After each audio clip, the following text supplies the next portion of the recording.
కాపు ఉద్యమ నేత ముద్రగడ పద్మనాభం అనారోగ్యంతో బాధపడుతూ నిన్న సాయంత్రం తుది శ్వాస విడిచారు. సో కెల్లంపూడి గ్రామంలో విషాద ఛాయలు అలుముకున్నాయి. సో ఈ నేపథ్యంలో ముద్రగడ పద్మనాభం అంటే ఏంది, ఎవరు గుర్తొస్తారు, ఏం గుర్తొస్తుంది, అవి అన్ని అంశాలు ఒక్కొక్కటిగా బయటకు వస్తున్నాయి. సో ఈ నేపథ్యంలో ఆయనతో ఉన్నటువంటి పరిచయం నేపథ్యంలో ఆయన వ్యక్తిత్వం గురించి, ఆయన లక్షణాల గురించి మాట్లాడేందుకు మనతో జాయిన్ అవుతున్నారు వైఎస్ఆర్ కాంగ్రెస్ పార్టీ నాయకులు పసుపులేటి సురేష్ గారు. నమస్తే సార్. నమస్తే సార్. సురేష్ గారు చెప్పండి, ముద్రగడ పద్మనాభం లేని లోటు ఎలాంటిది పార్టీకి కానీ, లేదా స్థానికంగా అక్కడ గోదావరి ప్రజలకు కానీ, లేదా కాపు సామాజిక వర్గానికి కానీ అంటే ఏం చెప్తారు? ముందుగా ముద్రగడ పద్మనాభం గారికి నివాళులు అర్పిస్తూ వారి కుటుంబానికి ప్రగాఢ సానుభూతిని తెలియజేస్తున్నాం. ముద్రగడ పద్మనాభం గారు ఈరోజు కాపు సామాజిక వర్గానికే కాకుండా యావత్ తెలుగు రాష్ట్రాల ప్రజలందరికీ కూడా తీరని లోటుగా ఈరోజు వారి మరణాన్ని భావిస్తున్నాం. ఎందుకంటే రాజకీయాల్లో వారు సుదీర్ఘంగా కేవలం కాపు సామాజిక వర్గానికే కాకుండా పేద ప్రజలకి, ఎవరైతే ఇబ్బందులు ఎదుర్కొంటున్నారో వాళ్ళందరి కోసం పాటుపడినటువంటి వ్యక్తిగా ఈరోజు మనం భావించాల్సినటువంటి పరిస్థితి.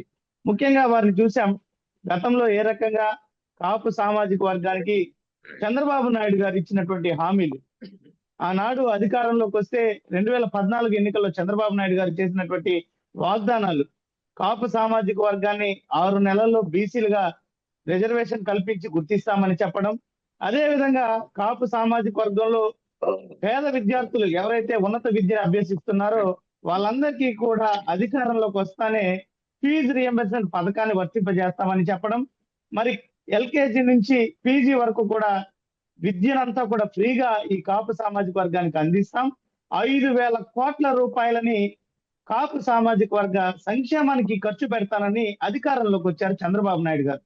మరి అధికారంలోకి వచ్చి ఆ హామీని విస్మరించినటువంటి నేపథ్యంలో 2016లో ప్రభుత్వానికి వ్యతిరేకంగా ఈ చంద్రబాబు నాయుడు గారు ఇచ్చినటువంటి హామీలను అమలు చేయాల్సిందే అంటూ ఉద్యమ బాట పట్టినటువంటి వ్యక్తి ముద్రగడ పద్మనాభం గారు. మరి మీరు చూస్తే ఆనాడు ఎంతో మంది కూడా ఒక పార్టీ కోసం ఈ యొక్క కుట్ర చేస్తున్నారు, ఇవంతా కూడా రాజకీయ ప్రయోజనాలను ఆశించి చేస్తున్నారు అనేటువంటి విమర్శలని ఆనాడు చంద్రబాబు నాయుడు గారు పని కట్టుకొని తనకున్నటువంటి అనుకూల మీడియాలో, పత్రికల్లో కథనాలను రాయించినటువంటి పరిస్థితి. మరి చంద్రబాబు నాయుడు గారు ఇచ్చినటువంటి హామీలను అమలు చేయమంటే ఇంతటి నీచ రాజకీయానికి తెరలేపారు.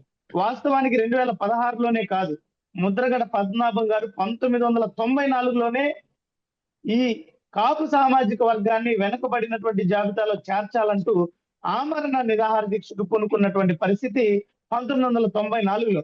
దీన్ని బట్టే ఆయన ఎక్కడ కూడా రాజకీయ ప్రయోజనాల కోసం కాదు, కేవలం తనని నమ్ముకున్నటువంటి కాపు సామాజిక వర్గానికి ప్రయోజనాలను చేకూర్చాలి, వాళ్ళందరినీ కూడా ఆర్థికంగా, రాజకీయంగా పురోగతి వైపు నడిపించాలనేటువంటి సంకల్పంతో వారు ఈ యొక్క ఉద్యమాన్ని చేపట్టారని మనకు ఆనాడే అర్థమైంది. మరి ఇప్పుడు చూస్తే చంద్రబాబు నాయుడు గారు మొసలి కన్నీరు కారుస్తున్నారు. ఏ రకంగా ఉందంటే ఆయన ఇచ్చినటువంటి హామీలను అమలు చేయమంటే ఆనాడు ఉద్యమంలో ఎంత నీచాతి నీచంగా పోలీసులను ఉపయోగించి ముద్రగడ పద్మనాభం గారి కుటుంబాన్ని కానీ, వారిని కానీ, వారి కుమారుడిని, కోడలిని సభ్య సమాజం సిగ్గుతో తలదించుకునేటువంటి రీతిలో మనం మాట్లాడలేనటువంటి పరుష పదజాలంతో వారిని మాట్లాడుతూ వారి కోడలి చీరని లాగి బయటికి తోసినటువంటి పరిస్థితి. మరి వారి కుమారుడిని గిరి గారిని అయితే చొక్కాని చింపి మరి లాఠీలతో కొట్టుకుంటూ పోలీసు వాహనాలను ఎక్కించినటువంటి అతి దారుణమైనటువంటి పరిస్థితి ఆనాడు కాపు ఉద్యమం సమయంలో. మరి ఈనాడు ముసలి కన్నీరు కారుస్తున్నారు ఈ కూటమి పార్టీల నాయకులు, ముఖ్యమంత్రి మరియు ఉప ముఖ్యమంత్రి. ఇది చాలా దారుణమైనటువంటి విషయం. వారు లేని లోటుని ఎవరు కూడా భర్తీ చేయలేరు. ఇది దురదృష్టకరమైనటువంటి సంఘటనగా భావిస్తున్నారు. ముద్రగడ పద్మనాభం గారికి వైఎస్ రాజశేఖర రెడ్డితో గాని, తర్వాత వైఎస్ జగన్ తో గాని ఉన్నటువంటి సంబంధాలు ఎలా ఉండేవంటే ఏం చెప్తారు? చాలా సత్సంబంధాలు ఉండేటివి రాజశేఖర రెడ్డి గారితో గాని, అదే విధంగా జగన్మోహన్ రెడ్డి గారితో గాని. అనేక సందర్భాల్లో ఎంతో మంది రాజకీయ విమర్శలు చేసినా కూడా జగన్మోహన్ రెడ్డి గారి గురించి ఏనాడు కూడా ఒక విమర్శ కూడా చేయనటువంటి సందర్భం మనం చూసాం ముద్రగడ పద్మనాభం గారిని.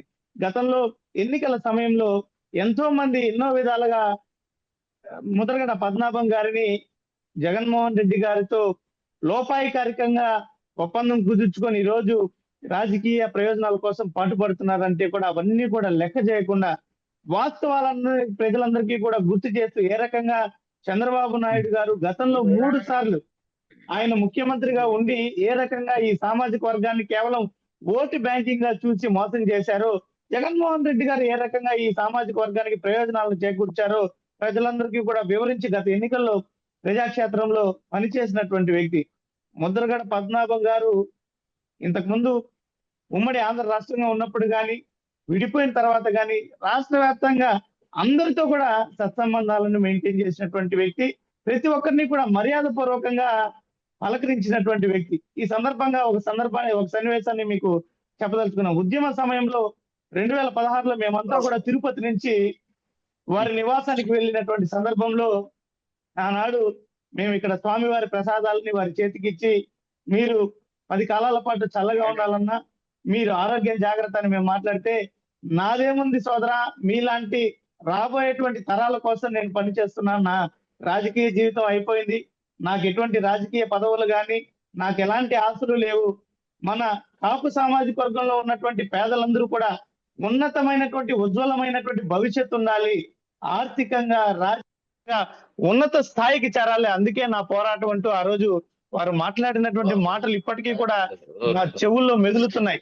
వారి ఇంటికి వెళ్ళినటువంటి సందర్భంలో వారి యొక్క ఆత్మీయ బిందు ఎంతో సంతృప్తికరమైనటువంటి తృప్తినిచ్చినటువంటి పరిస్థితి. వారే స్వయంగా మా అందరికీ కూడా చాలా దూరం నుంచి వచ్చారు, మీరందరూ భోజనం చేసి వెళ్లాల్సిందే అంటూ మమ్మల్ని అందరినీ కూడా ఆత్మీయంగా ఇంట్లోకి తీసుకెళ్లి మాకు భోజనం పెట్టి పంపించినటువంటి సందర్భం ఇంకా మా కళ్ళ ముందు మెదులుతూనే ఉంది.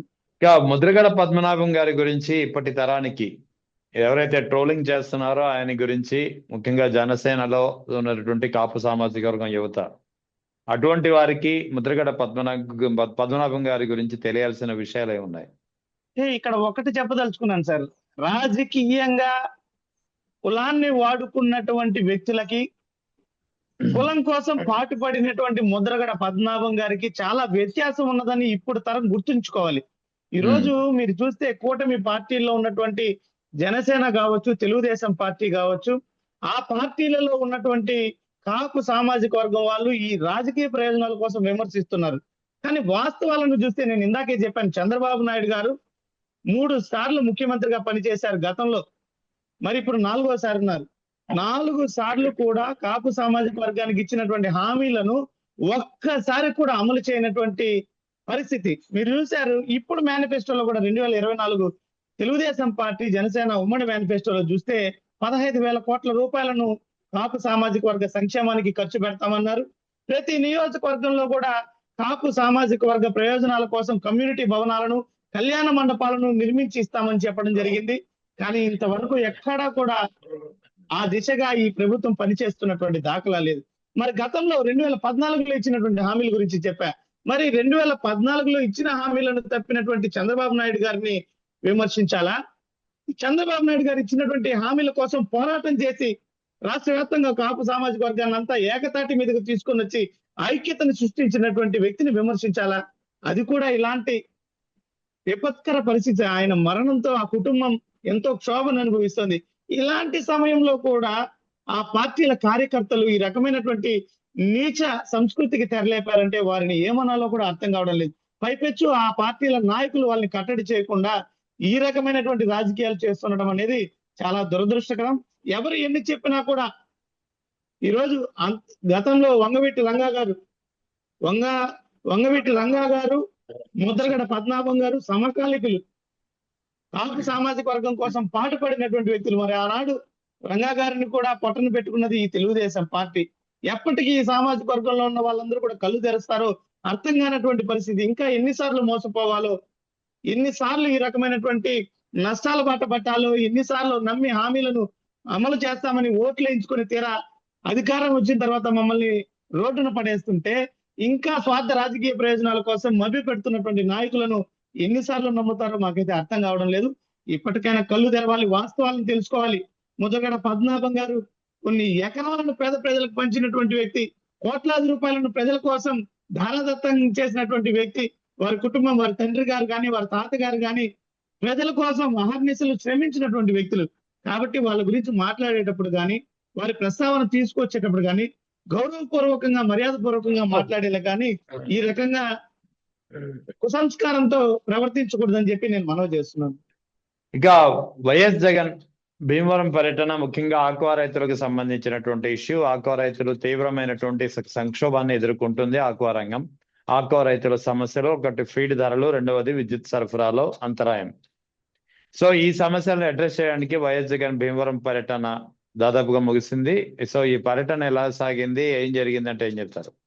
భీమవరంలో చూసాం జగన్మోహన్ రెడ్డి గారి ప్రసంగాన్ని, అదేవిధంగా రైతుల నుంచి వచ్చినటువంటి స్పందన ఏ రకంగా అంటే, ఈ రోజు రైతులు తాము ఎదుర్కొంటున్నటువంటి ఇబ్బందులను, కష్టాలను జగన్మోహన్ రెడ్డి గారే తీర్చగలరనేటువంటి ఒక నమ్మకంతో ఈ రోజు అక్కడికి వచ్చినటువంటి జన సందోహాన్ని చూస్తే స్పష్టంగా అర్థమవుతుంది. చంద్రబాబు నాయుడు గారు ఎప్పుడు కూడా యథావిధిగా ఆయన ఎన్నికల సమయంలో ఇష్టపూర్వకంగా అసలు అమలు చేయగలమా లేదా అనేటువంటి ఆలోచన కూడా ఉండకుండా నోటికి ఏది వస్తే అది ఎడాపెడా హామీలు ఇచ్చేస్తారు. తీరా అధికారంలోకి వచ్చాక కార్యాచరణలో విఫలం చెందుతారు. ఇప్పుడు రైతులు మీరు చూశారు, గత 2 సంవత్సరాలుగా చాలా ఇబ్బందులు పడుతున్నారు. ఆక్వా రైతులే కాదు, ఈరోజు పొగాకు రైతులు, మిర్చి రైతులు, అరటి రైతులు, ఉల్లి రైతులు, వేరుశనగ రైతులు, మొక్కజొన్న రైతులు ఇంతవరకు ఈ 2 సంవత్సరాలుగా ఒక పంటకి కూడా గిట్టుబాటు ధర లేదని ఎంతో ఇబ్బందులు ఎదుర్కొంటున్నామని అల్లాడిపోతుంటే రైతులు, ప్రభుత్వం కనీసం గత ఏడాది చూసినటువంటి పరిస్థితుల ద్వారా గుణపాఠాన్ని నేర్చుకుని ఈ ఏడాదైనా రైతుల బాధలను తొలగించిందంటే ఏ మాత్రము కూడా లేదు. మరి ఆక్వా రైతులకు ఎన్నికల సమయంలో ఫీడ్ ధరలను తగ్గిస్తాం, విద్యుత్ ఛార్జీలను తగ్గిస్తామని చెప్పి హామీ ఇచ్చినటువంటి చంద్రబాబు నాయుడు గారు ఈ రోజు వాళ్ళు పూర్తి సంక్షోభంలో కూరుకుపోతుంటే వాళ్ళని ఎందుకు ఆదుకోవడం లేదనేది మా ప్రశ్న.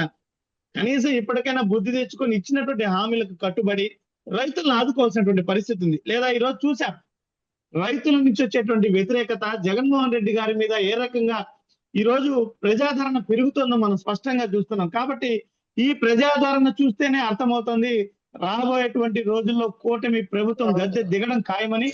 ఖచ్చితంగా ప్రజలే, ఈ రకంగా నష్టాల బాట పడుతున్నటువంటి రైతులు, ఇబ్బందులు ఎదుర్కొంటున్నటువంటి రైతులు తమ ఓటుతో రాబోయేటువంటి రోజుల్లో ఈ కూటమి ప్రభుత్వానికి బుద్ధి చెప్పి గద్దె దింపడానికి సిద్ధంగా ఉన్నారని చెప్పి ఈ సందర్భంగా తెలియజేస్తున్నాం.